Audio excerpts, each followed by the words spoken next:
weaker sections of the society. Weaker sections of the society.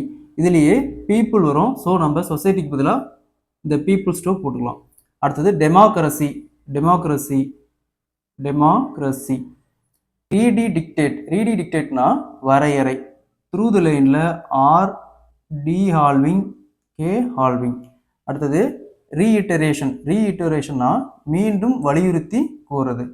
Through the லைனில் ஆர் டி halving ஷன். அடுத்தது ரிப்பிட்டிஷன். ரிப்பிட்டிஷன் த்ரூ த லைனில் ஆர் பி ஆல்விங் ஷன் கூக்கு. Next 5 year plan. இது வந்து ரிப்பீட்டடாக வரக்கூடிய ஒரு வேர்டு. எஃப் அண்டர் த லைனில் என். இதுவே ஃபர்ஸ்ட் 5 இயர்னா ஃபர்ஸ்ட்டு செகண்ட் 5 இயர் அந்த மாதிரி வரும். நம்ம நம்பர்ஸ் போட்டுக்கலாம். அடுத்தது பர்ச்சேசிங் பவர். Purchasing power